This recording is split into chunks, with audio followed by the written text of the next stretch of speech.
about Jesus. I can go to my course mates and I can pray for them. I can go to my lecturers and I can tell them about Jesus Christ. Why? Because now it's intimacy. Now it's relationship. Now I can walk in boldness because I'm filled with the Holy Spirit. So you understand, this is an assignment, guys. This is an assignment. When we go into these places, the best advice I can tell you guys is to live recklessly and ferociously in love with Jesus Christ, because he wants to roar through your life. I came to university on Monday, Tuesday, Wednesday, Thursday, Friday. I was in the club. You see me there again. I was giving myself reading weeks. My first year, my goal was to get 40%. And guess what? I got 41 and scraped getting into my second year. I was prideful. There was idols in my heart, addictions in my soul, such as one of them being makeup. All of the things that we come into university to do, you need to ask yourself, what is your goal? What are your eyes going to be set on? I need to understand what my assignment was. Because you understand, you come into university and you're thinking about, yeah, I need to get my new nails. I need to get my new nails. What about the nails on the cross? What about the nails on the cross? You're like, oh yeah, I need to get my hair, I need to get all of this. What about the mind of Christ? Do you have the mind of Christ? I need to get my outfit done. I need to get my fit, all of this kind of stuff. I need to wear this type of stuff. What about your armor? Are you dressed in the armor of God? People don't understand. This is a battlefield. This is war. This is war. This is an assignment. We are an army of females here today in this place. Do you understand that there are principalities and powers that have been assigned to this university, that have been sitting on this university for generations? Who are you is what they're asking. Come and try me. I will get you with the lust of the flesh, the lust of the eye, the pride of life. These principalities have sat here and they've been strengthened and strengthened and strengthened. Who? By who? By who? By other students who are indulging in all of the things that we have not been called to indulge in. Do you understand? People who are living life, the worldly thing. There's a principality of worldliness that just infests universities.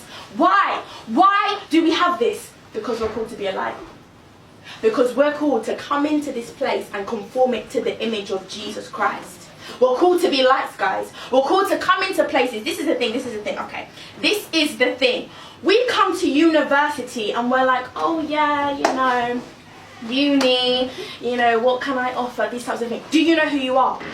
Do you know who you are? Do you know what's inside of you? Do you know what you have inside? Do you know what God has placed inside of you? A lot of us, you see, we're being whacked here and this way by people and demons and all of these types of things that are causing us to be afflicted. But God's called you into freedom.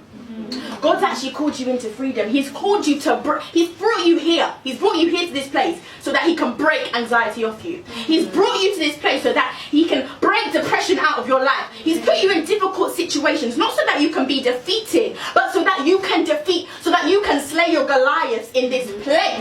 In this place. The Lord wants to move in this place. He wants to cause revival. People are dying at university. Do you know people are committing suicide? People are committing suicide because we are believing the lie that we cannot spread the gospel. That's why we're believing the lie that no one needs to hear the gospel of Jesus Christ. We came for a fellowship, we came for a fun time, but I can't leave this place. I cannot leave this place without telling you guys that we've got souls to save.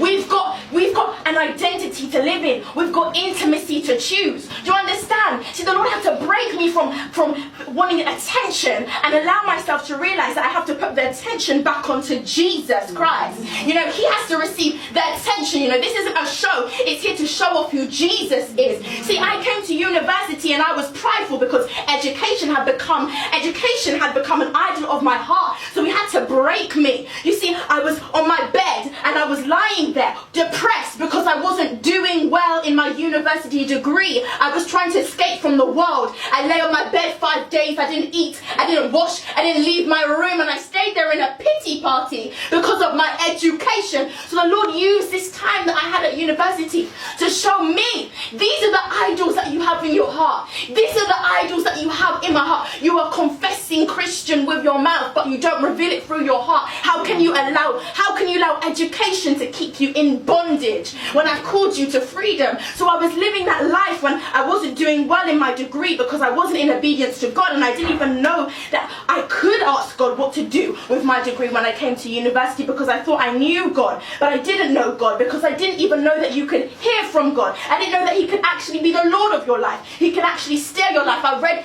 passages in the Bible, but they weren't a reality. They weren't a reality. I would read the Bible and I would think, yeah, I know what I'm talking about. I had no clue.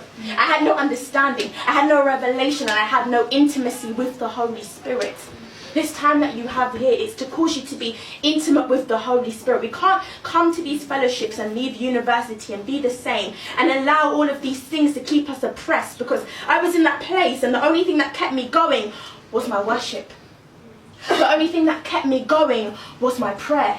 Was it my degree that kept me going? No, my degree failed me, and my degree had me bedbound, crying every night, trying to escape from life through me sleeping. And even in my dreams, the enemy would haunt me because I would still be having dreams of me failing. The only thing that kept me going was prayer. The only thing that kept me going was worship. The only thing that kept me going was intimacy. And people ask, oh, why does God use you the way that he does? Why? Why? Because I've learned to be broken.